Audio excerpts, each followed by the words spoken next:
What is one rule that was implemented at your school or work that backfired horribly? If you violated the dress code policy, you had to wear these really big grey sweat pants or sweatshirts that said DCV in big orange letters. Dress code violation. It became a thing to get caught because they were apparently really comfortable. When the admin finally caught on that people were trying to get them on purpose, they changed it so that you got in school suspension. Jokes on them for that too. Lots of kids preferred that over being in class. Our school made it so you couldn't play dodgeball anymore.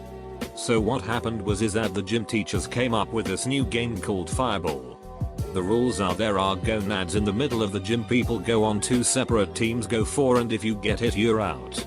If you catch a ball you okay, so it was basically dodgeball. Then Fireball was banned. So now there's this new game called Pinball, which isn't involving the machines unfortunately, but it's basically dodgeball Fireball, but there's bowling pins that need to be knocked over as well. I think they just gave up after a while. When I was in kindergarten, during the morning announcements one day they came on and said, and please no throwing snowballs. There is a chance you might accidentally get some rocks in them. You could see on the faces of all 20-some students the realization that OMG we could put rocks in them. High school took all the stall doors off the boys' bathrooms because of graffiti or something. So I started pooping in the bathroom near the office. After a couple of times of the superintendent coming in while I was doing that, all the doors were put back on. I've told this story before, but my high school tried to crack down on people wearing their ties too short, as was the fashion. It got to the stage where anything except completely pristine uniforms would get you a detention, which, coming up to exam season, was one more thing we didn't want to deal with. In protest at what was widely seen as a ridiculous rule, ties started getting longer and longer, 1 foot, 2 feet, 2.5 feet, as long as people could get them. It culminated in one girl sewing 2 ties together into a 5-foot beast that trailed on the floor as she walked, and resulted in the deputy head having a screaming fit one day about how disrespectful we all were to the uniform codes. After that, the teachers quietly gave up on the new hardline approach to uniforms, and everything went back to normal.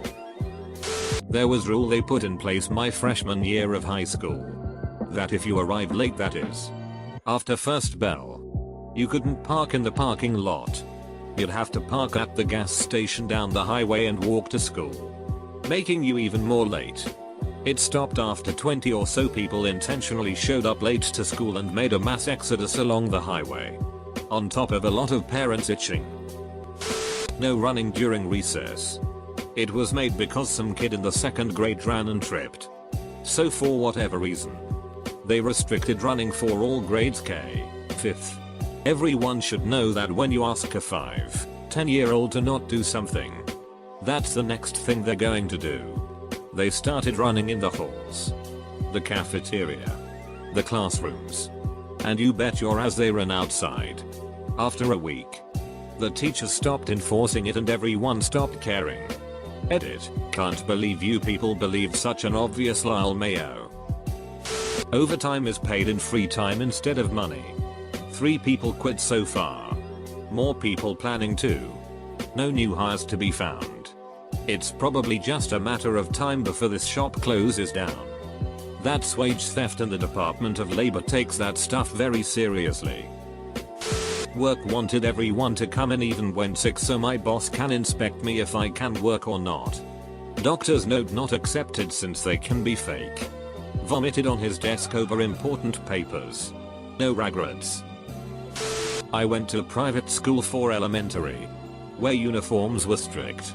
If you didn't wear a belt you'd go to the principal's office and he would make you use a shoestring.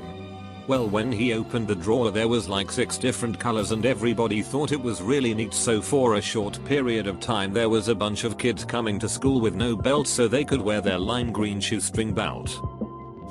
Not sure if it was exactly a rule, but my middle school once encouraged kids to not touch each other at all to reduce physical harassment cases. Even friendly gestures among friends. All that did was get the kids running around touching each other around campus for about a month and a half, screaming physical harassment. as they did so. To add insult to injury, they did it twice as often in front of the admin who made the presentation about it. My company, as part of its alcohol policy, said you should not drink for at least 4 hours before coming to work.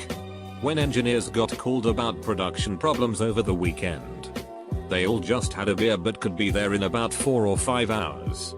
Weekend rule, no matter the time of day. Always answer your barracks room door with a beer in your hand.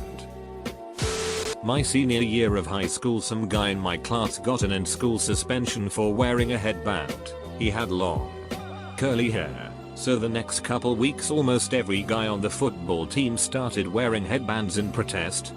Keep in mind that girls could wear headbands, just not guys. No one really understood this rule. Edit. This took place right in the middle of football season. My high school made students wear these neon t-shirts that read dress code violator if their outfit didn't adhere to the school's policy. They became so popular the school began selling them 1 week later. Don't do anything unless directed by your boss. Any deviation from this will result in write-up termination. This was a very literal directive from upper management that took place after an office incident. Our work is very fluid, and our team alone contained 20 people.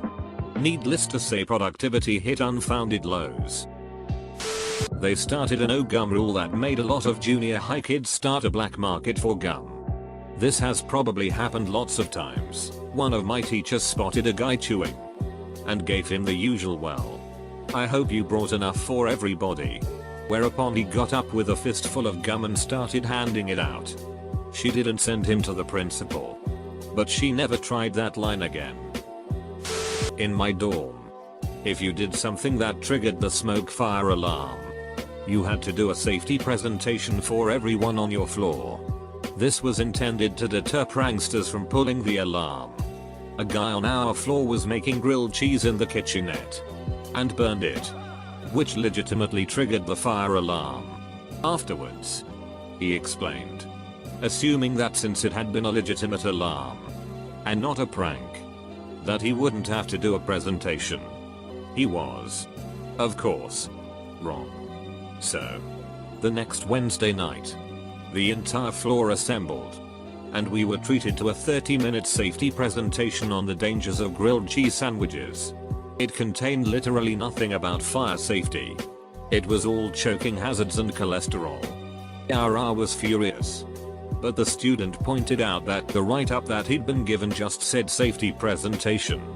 We didn't get any more presentations after that. My school banned all gonads over a couple of inches in diameter because someone kicked a football through a window during lunch. Most of us that walked home walked past the woods by the golf course and had a ready supply of golf gonads as a result. Golf gonads were allowed under the new rules due to their size. 3 broken windows in one lunch period later they weren't. This was actually in the news a couple of months ago. We had a really hot summer last year, and the boys at my little brother's secondary school were mad that they couldn't wear shorts but the girls could wear skirts.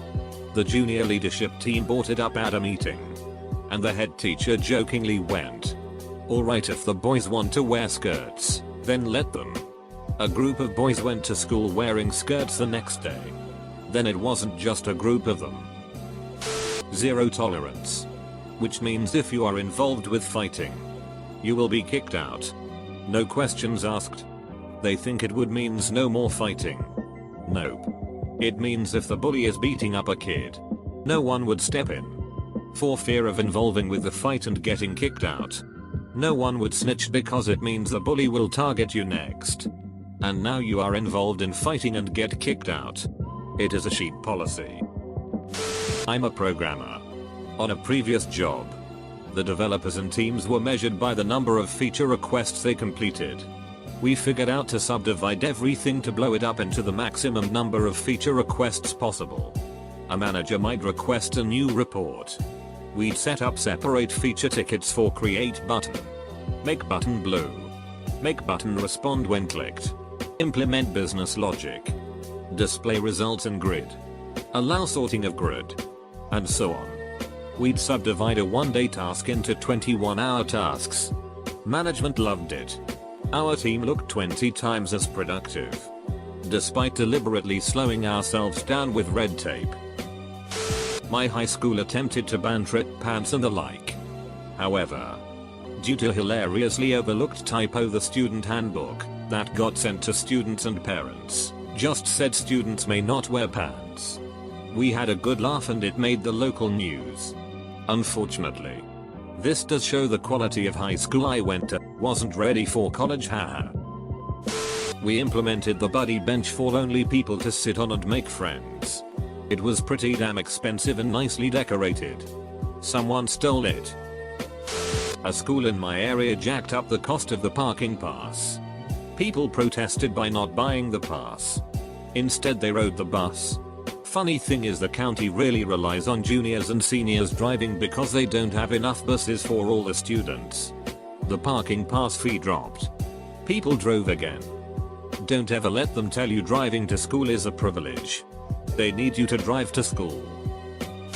If you return a library book late, your parents would have to return it and explain why it's late.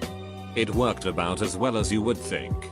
The rule lasted a few months before they figured it wasn't worth the cost of replacing all the books. My JR high school adopted a policy to not allow kids to loiter in groups of 5 or more, in attempts to crack down on gang mentality. This was freaking JR high. Anyway, me and my group of misfits, 6 of us, were always hanging out during free times. And the principal eventually stopped us and asked us to separate. I had to casually explain to him that we not a group of 6, but 2 groups of 3 that were intermingling. People caught wind and that rule was basically dead. That was one of the few times I had to explain to my father why he was called into the principal's office with me. Well, it wasn't a school-wide policy, but I had a super itchy French teacher who would constantly hand out detentions for things as inconsequential as walking to the trash can to throw away a piece of paper. She absolutely could not deal with the fact that we periodically might need to actually leave our chairs for a perfectly valid reason. One day she locked herself out of the classroom and nobody would let her back in. Sorry, we aren't allowed to get out of our seats. She had to get the janitor. Lol. Our school has this day where you can wear pajamas to school but have to pay $1 to do it. Everyone started wearing pajamas to class anyway, saying it's what they normally wear and didn't pay. The school got rid of PJ Day. Edit, typo.